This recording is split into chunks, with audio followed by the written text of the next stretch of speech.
On va également parler avec elle des clubs amateurs dans la panade, Florence. Mais oui, parce qu'on a une question. Les supporters des clubs sportifs pourront-ils bientôt revenir dans les stades? Si on parle beaucoup du sport professionnel, il ne faut pas oublier non plus la situation des clubs amateurs et associatifs. Eux aussi sont frappés de plein fouet par les conséquences du Covid et ils auraient bien besoin d'aide pour survivre. Reportage dans un club de football alsacien, le SUC Strasbourg, avec Mélina Fachin. D'habitude, le samedi, c'est jour de match, mais depuis plus de 4 mois, il faut se contenter d'un simple entraînement. Le Covid a tout chamboulé pour ce club de foot associatif. Nicolas Baumgartner est le président du SUC Strasbourg. Il n'y a plus de compétition depuis mi-octobre à peu près, quoi. Quand il y a eu les histoires de couvre-feu, donc on a dû arrêter les entraînements en soirée pour les plus grands. Et eux font plus qu'un entraînement le week-end.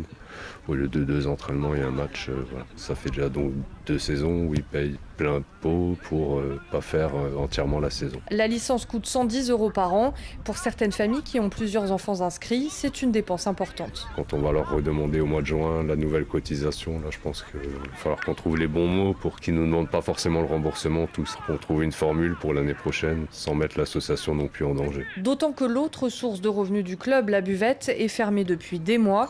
Nicolas aimerait donc un coup de pouce de l'État. Pourquoi pas aider les familles défavorisées à payer leur licence et surtout, il aimerait pouvoir se projeter, avoir un calendrier, un espoir de retour à la normale. Strasbourg, Mélina Fachin, Europe 1.